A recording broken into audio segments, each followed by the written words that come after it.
অদৃশ্য আর্তনাদ। গ্রামের নাম রূপনগর। নামেই রূপ, কিন্তু সন্ধ্যা নামলেই যেন এক অন্য চেহারা ধারণ করত গ্রামটা। পুরনো বট গাছে দীর্ঘ ছায়া, শ্যাওলা ধরা পুকুরের থমথমে জল, আর দূর থেকে ভেসে আসা প্যাঁচার ডাক, সব কিছু মিলে এক অদ্ভুত রহস্যময় পরিবেশ তৈরি হতো। আমার ছোটবেলাটা কেটেছে এই রূপনগরেই। তখন আমি ক্লাস 8-এ পড়ি। গরমের ছুটি চলছে। দিনের বেলায় বন্ধুদের সাথে আমচুরি ডাঙ্গুলি খেলা আর পুকুরে ডুব দেওয়াতেই সময় কেটে যেত। কিন্তু সন্ধে নামলেই এক অন্য রূপ, অন্য ভয় ঘিরে ধরত আমাকে। আমার ঠাকুমা, বাবা মা সবাই খুব ধার্মিক ছিলেন, আর গল্পের বই পত্রিকাতে যা পড়তাম তাতে মনে হতো ভূত বা ভৌতিক বিষয় আসলে মানুষের মনের ভুল। তাই প্রথমে ওসবকে খুব একটা পাত্তা দিতাম না। একদিন ঘটল এক অদ্ভুত ঘটনা। দিনটা ছিল মঙ্গলবার। সেদিন সকাল থেকেই আকাশের মুখ ভার ছিল, আর দুপুরের মধ্যেই ঝমঝমিয়ে বৃষ্টি নামল। পুকুরঘাটের কাছেই আমাদের পুরনো শ্মশান। সেখানে সেদিন সকালে একজন বৃদ্ধা মারা গিয়েছিলেন, তার সৎকারের কাজ চলছিল। বৃষ্টির কারণে অনেকেই চলে এসেছিল। কিছু পরিচিত লোক ছাড়া তেমন কেউ ছিল না। শ্মশান থেকে দূরে দাঁড়িয়ে আমি আর আমার বন্ধু মন্টু দেখছিলাম কিছু লোক বাঁশ কেটে শবদেহ তুলছে। এর মধ্যেই হঠাৎ দূরে একটা বিকট চিৎকারের শব্দ শুনতে পেলাম। সবাই হতবাক হয়ে একবার শ্মশানের দিকে, একবার চারিদিকে তাকাতে শুরু করল। মন্টু হাত ধরে টান দিল, চল চল, তাড়াতাড়ি বাড়ি চল, যা হচ্ছে ভালো না। ভয়ে আমার হাত পা ঠান্ডা হয়ে যাচ্ছিল। দৌড়ে বাড়ি ফিরলাম। মা রান্নাঘরের কাজ সেরে তখন তুলসী তলায় প্রদীপ দিচ্ছিলেন। বাবাকে বললাম ঘটনাটা। বাবা বললেন, ও কিছু না, মনে হয় কোনো পশু হবে।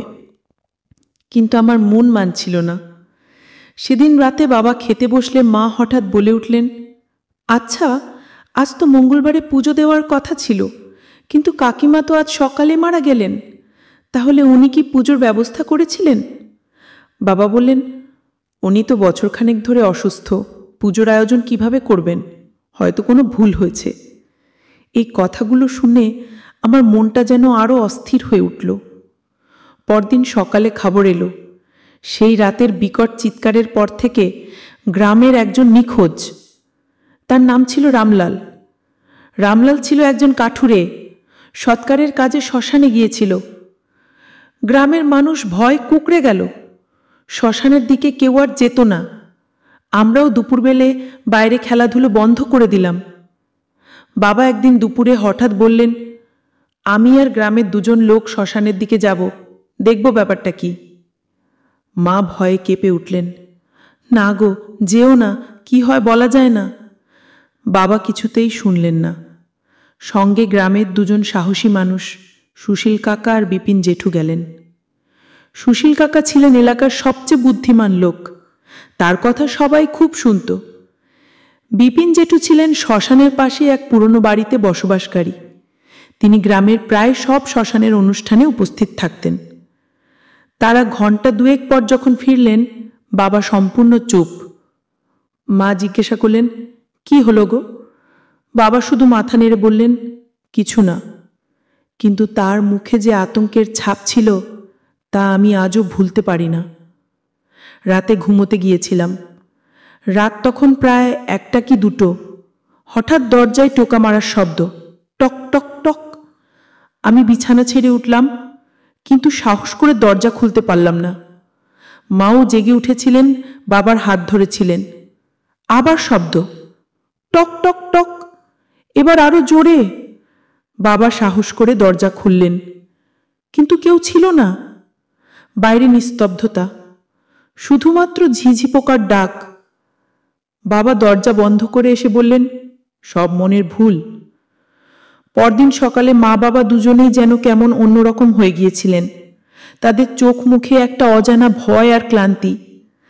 মা কেমন জানি অন্যমনস্ক হয়ে রান্নাঘরে কাজ করছিলেন। বাবারও সারাদিন মেজাজ খারাপ। সেদিন রাতে আবার সেই একই শব্দ, টক টক টক। আমি, মা, বাবা সবাই জেগে উঠলাম। শব্দটা এবার আরো কাছে মনে হলো যেন দরজার ঠিক বাইরেই কেউ দাঁড়িয়ে আছে। এবার বাবা আর সাহস করে দরজা খুললেন না। আমরা তিনজনেই বিছানায় কাঁপতে লাগলাম। হঠাৎ শব্দটা বন্ধ হয়ে গেল। এরপর একটা ঠান্ডা বাতাস ঘরের মধ্যে ঢুকে এলো। অদ্ভুত এক গন্ধ, পচা মাংসের মতো গন্ধ। আমি ভয়ে চোখ বন্ধ করে ফেললাম। মনে হলো যেন কেউ ঘরের মধ্যেই হেঁটে বেড়াচ্ছে। আমার কানের কাছে ফিসফিস করে কেউ যেন কিছু বলল। আমি কিছু বুঝতে পারলাম না, শুধু মনে হলো আমার নাম ধরে ডাকছে। বাবা হঠাৎ চিৎকার করে উঠলেন, চলে যাও। তারপরই সব শান্ত হয়ে গেল। সেদিন রাতে আর কোনো শব্দ হয়নি। পরদিন সকালে ঘুম ভাঙল সূর্যের আলোতে। অদ্ভুত এক শান্তি অনুভব করলাম। মা বাবাও যেন একটু স্বাভাবিক লাগছিল, কিন্তু সেই শান্তিতেই লুকিয়েছিল এক নতুন আতঙ্ক। মা যখন চা বানাতে গেলেন, হঠাৎ রান্নাঘর থেকে একটা বিকট আর্তনাদ শুনতে পেলাম। আমরা ছুটে গেলাম। মা মেঝেতে লুটিয়ে আছেন, আর তার চোখ দুটি স্থির, খোলা। তিনি নিঃশ্বাস নিচ্ছেন না। বাবা চিৎকার করে উঠলেন। চোখের সামনে নিজের মাকে এমনভাবে নিথর হয়ে যেতে দেখে আমার পৃথিবীটা যেন দুলে উঠল। বাবা মাকে কোলে তুলে নিলেন, বারবার নাম ধরে ডাকছিলেন, কিন্তু মা সাড়া দিলেন না। গ্রামের ডাক্তারকে ডাকা হলো। তিনি এসে বললেন, উনি মারা গেছেন। কিভাবে মারা গেলেন ডাক্তারও বুঝতে পারলেন না। মায়ের মৃত্যুতে আমরা সবাই ভেঙে পড়লাম। বাবার অবস্থা ছিল সবচেয়ে খারাপ। তিনি যেন কেমন পাথর হয়ে গিয়েছিলেন। গ্রামের মানুষ ফিসফিস করে বলাবলি করতে লাগলো, শুকতারা লেগেছে। শুকতারা মানে শ্মশানের অশরীরী আত্মার অভিশাপ। এরপর থেকে আমার মনে এক অদ্ভুত অস্থিরতা বাসা বাঁধল। রাতে ঘুম আসত না। কান পাতলে মনে হতো যেন মায়ের পায়ের নুপুরের শব্দ শুনতে পাচ্ছি। বাবাও ক্রমশই কেমন জানি অন্যরকম হয়ে যাচ্ছিলেন। সারাদিন চুপচাপ বসে থাকতেন, রাতের বেলা মাঝে মাঝে অদ্ভুত আওয়াজ করতেন। একদিন দুপুরে বাবা আমাকে নিয়ে পুকুর ঘাটের দিকে গেলেন। পুকুরের কালো জলের দিকে তাকিয়ে বাবা ফিসফিস করে বললেন, মা এখানে চলে গেছে। আমি আঁতকে উঠলাম। মা তো বাড়িতে মারা গিয়েছিলেন। বাবা কি পাগল হয়ে যাচ্ছেন? রাতে বিছানায় শুয়ে আমি বারবার মায়ের মুখটা মনে করার চেষ্টা করছিলাম। হঠাৎ শুনতে পেলাম বাবার চিৎকার। আমি বাবার ঘরে দৌড়ে গেলাম। দেখি বাবা বিছানার উপর বসে আছেন, আর তার চোখে মুখে এক বীভৎস আতঙ্ক। তিনি কাঁপতে কাঁপতে বলছেন, সে এসেছে, সে এসেছে। আমি জিজ্ঞাসা করলাম, কে বাবা? বাবা আমার দিকে তাকালেন, কিন্তু তার চোখ দেখে মনে হলো তিনি আমাকে দেখছেন না, অন্য কাউকে দেখছেন। তিনি হাত তুলে সামনের দিকে ইঙ্গিত করে বললেন, ওটা ওটা। আমি তাকিয়ে দেখলাম ঘরের এক কোনায় একটা আবছা কালো ছায়া। ছায়াটা ধীরে ধীরে নড়ছিল, মনে হলো যেন কারোর মুখ দেখা যাচ্ছে। আমি ভয়ে চিৎকার করে উঠলাম।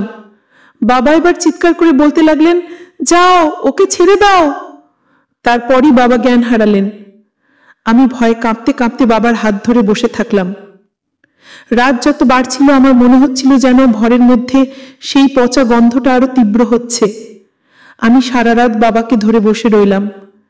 পরদিন সকালে গ্রামের লোক যখন আমাদের বাড়িতে এলো, তারা বাবাকে অচেতন অবস্থায় দেখল। ডাক্তার আবার এলেন। ডাক্তার বললেন, বাবা মানসিক ধাক্কা থেকে এমন হয়েছেন। কিন্তু আমি জানতাম এটা কোনো মানসিক ধাক্কা ছিল না। এর পরের দিন থেকে আমি বুঝতে পারলাম সেই অদৃশ্য শক্তি এবার বাবাকে গ্রাস করছে। বাবা মাঝে মাঝে অদ্ভুত কথা বলতেন, হাসতেন, কাঁদতেন। তার চোখগুলো কেমন জানি ফ্যাকাশে হয়ে গিয়েছিল। একদিন রাতে বাবা হঠাৎ বিছানা থেকে উঠে দাঁড়ালেন। তার চোখ দুটো জ্বলছিল। তিনি আমার দিকে তাকিয়ে বললেন, চল, মা ডাকছে। আমি ভয় কাঁপতে লাগলাম। বাবা হাত বাড়িয়ে আমার দিকে এগিয়ে এলেন। তার হাতের আঙুলগুলো যেন অদ্ভুতভাবে বেঁকে যাচ্ছিল। আমি চিৎকার করে উঠলাম, না বাবা! কিন্তু বাবা থামলেন না। তিনি আমায় জাপটে ধরলেন। তার শরীর থেকে সেই পচা গন্ধটা আসছিল। আমি প্রাণপণে ছটফট করছিলাম, কিন্তু বাবা আমায় ছাড়ছিলেন না। আমি অনুভব করলাম আমার গলা টিপে ধরছেন বাবা। আমার নিঃশ্বাস বন্ধ হয়ে যাচ্ছিল। আমি শেষবারের মতো চিৎকার করে উঠলাম। এরপর আমি আর কিছু মনে করতে পারলাম না।